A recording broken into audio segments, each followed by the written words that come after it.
Assalamualaikum warahmatullahi wabarakatuh. Perkenalkan, nama saya Fatan Faras Aufa dengan NIM 666220018, Ilmu Komunikasi kelas 3E. Di sini saya ingin menganalisis perubahan teknologi dan industri di era globalisasi. Latar belakang. Kemajuan teknologi adalah sesuatu yang tidak bisa dihindari dalam kehidupan ini, karena kemajuan teknologi akan berjalan sesuai dengan kemajuan ilmu pengetahuan. Setiap inovasi diciptakan untuk memberikan manfaat positif bagi kehidupan mereka. Teknologi juga memberikan banyak kemudahan, serta sebagai cara baru dalam melakukan aktivitas manusia. Manusia juga sudah menikmati banyak manfaat yang dibawa oleh inovasi-inovasi teknologi yang telah dihasilkan dalam dekade terakhir ini. Pada era globalisasi saat ini, penguasaan teknologi menjadi suatu kehormatan dan indikator kemajuan suatu negara. Negara dapat dikatakan maju jika memiliki tingkat penguasaan teknologi tinggi atau high technology. Sedangkan negara-negara yang tidak bisa beradaptasi dengan kemajuan teknologi sering disebut sebagai negara gagal atau failed country. Sekarang, kita hidup di zaman di mana semua hal serba online. Segala hal sudah bisa didapatkan tanpa harus keluar rumah dan banyaknya kegiatan lainnya yang dipermudah akibat perkembangan teknologi. Di sisi lain, manusia tidak bisa menipu diri sendiri akan kenyataan bahwa teknologi mendatangkan malapetaka dan kesengsaraan bagi manusia modern. Kemajuan teknologi yang semulanya untuk memudahkan manusia, ketika urusan itu semakin mudah, maka muncullah kesepian dan keterasingan baru, yakni lunturnya rasa solidaritas, kebersamaan, silaturahmi. Contohnya, penemuan televisi, komputer, internet, dan handphone telah mengakibatkan kita terlena dengan dunia layar. Layar kemudian menjadi teman setia, bahkan kita lebih memperhatikan layar dibandingkan istri, suami, dan anak sekalipun. Teori perubahan sosial budaya, para sosiolog dan antropolog mempunyai pendapat yang berbeda mengenai perubahan sosial. Di antaranya, yang pertama, Gillen mengartikan perubahan sosial adalah suatu variasi dari cara hidup yang telah diterima baik karena perubahan-perubahan kondisi geografis, kebudayaan material, komposisi penduduk, dan ideologi, maupun karena adanya difusi ataupun penemuan-penemuan baru dalam masyarakat. Kedua, Larson dan Rogers mengemukakan pengertian tentang perubahan sosial yang dikaitkan dengan adopsi teknologi, yaitu perubahan sosial merupakan suatu proses yang berkesinambungan dalam suatu bentangan waktu tertentu. Pemakaian teknologi tertentu oleh suatu warga masyarakat akan membawa suatu perubahan sosial yang dapat diobservasi lewat perilaku anggota masyarakat yang bersangkutan.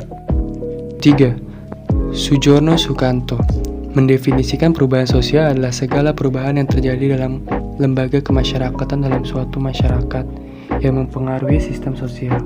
Pembahasan 1. Revolusi industri di era globalisasi. Globalisasi telah masuki era baru yang bernama Revolusi Industri 4.0. Melalui The Fourth Industrial Revolution menyatakan bahwa dunia telah mengalami 4 tahapan revolusi, yaitu 1. Revolusi Industri 1.0 terjadi pada abad ke-18 melalui penemuan mesin uap, sehingga memungkinkan barang dapat diproduksi secara massal. Yang kedua, Revolusi Industri 2.0 terjadi pada abad ke-19 sampai 20 melalui penggunaan listrik yang membuat biaya produksi menjadi lebih murah. Yang ketiga, Revolusi Industri 3.0 terjadi pada sekitar tahun 1970-an melalui penggunaan komputerisasi. Dan yang keempat, Revolusi Industri 4.0 sendiri terjadi pada sekitar tahun 2010-an melalui rekayasa inteligensia dan Internet of Things sebagai tulang punggung pergerakan dan konektivitas manusia dan mesin. Revolusi Industri 4.0 secara fundamental mengakibatkan berubahnya cara manusia berpikir, hidup, dan berhubungan satu dengan yang lainnya. Era ini akan mendisrupsi berbagai aktivitas manusia dalam berbagai bidang, tidak hanya dalam bidang teknologi, namun juga bidang lainnya seperti ekonomi, sosial, dan politik. Di sektor ekonomi telah terlihat bagaimana sektor jasa transportasi dari kehadiran taksi dan ojek daring. Hal yang sama juga terjadi di bidang sosial dan politik. Interaksi sosial pun menjadi tanpa batas karena kemudahan akses internet dan teknologi. Hal yang sama juga terjadi dalam bidang politik. Melalui kemudahan akses digital, perilaku masyarakat pun bergeser. Aksi politik kini dapat dihimpun melalui gerakan-gerakan berbasis media sosial dengan mengusung ideologi politik tertentu. Namun, di balik kemudahan yang ditawarkan, revolusi industri 4.0 menyimpan berbagai dampak negatif, di antaranya ancaman pengangguran akibat otomatisasi, kerusakan alam akibat eksploitasi industri, serta maraknya hoaks akibat mudahnya penyebaran informasi. Oleh karena itu, kunci dalam menghadapi revolusi industri 4.0 adalah selain menyiapkan kemajuan teknologi, di sisi lain kita perlu melakukan pengembangan sumber daya manusia dari sisi humaniora agar dampak negatif dari perkembangan teknologi dapat ditekan. 2. Perkembangan teknologi di era globalisasi. Tuntutan kebutuhan kehidupan pada era global kian berkembang dan kompleks serta mengikuti dialektika peradaban teknologi.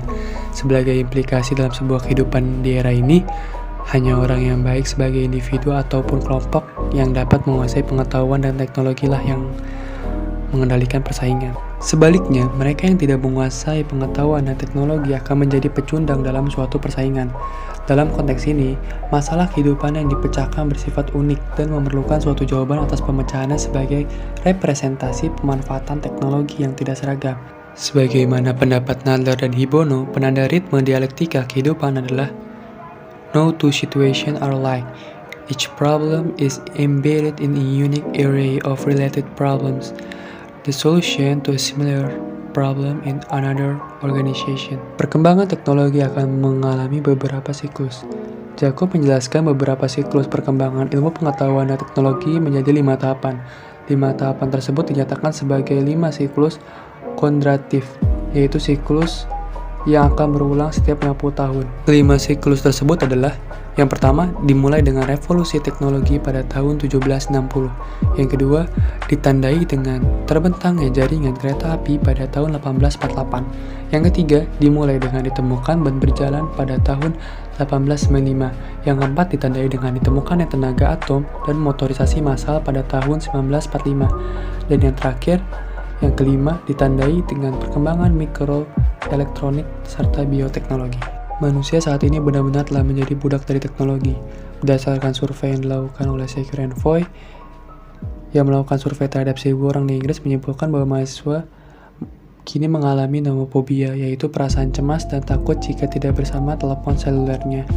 Hasil survei ini menunjukkan bahwa 66% responden mengaku tidak bisa hidup tanpa telepon selulernya. Presentasi ini semakin membengkak pada responden berusia 18 dan 24 tahun. Sebanyak 77% responden di antara kelompok usia ini mengalami nomophobia.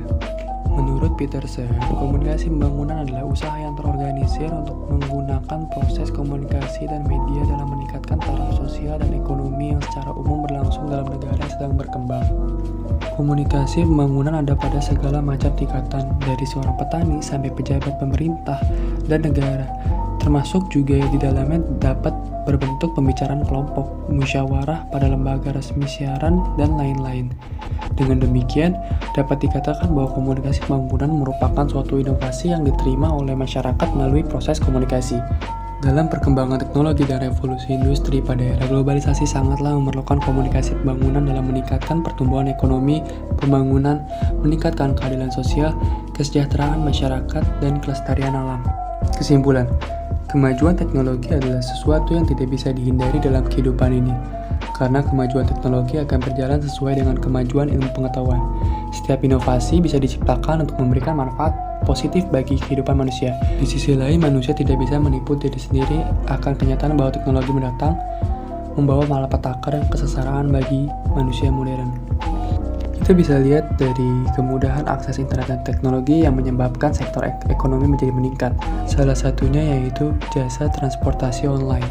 Namun di balik kemudahan yang ditawarkan, revolusi industri 4.0 menyimpan berbagai dampak negatif. Salah satunya ancaman pengangguran, kerusakan alam, serta maraknya hoaks akibat mudahnya penyebaran informasi. Sedangkan perkembangan teknologi hanya berdampak baik bagi mereka yang bisa mengendalikannya. Sekian dari saya, kurang lebihnya mohon maaf. Wabillahi taufiq wa hidayah. Wassalamualaikum warahmatullahi wabarakatuh.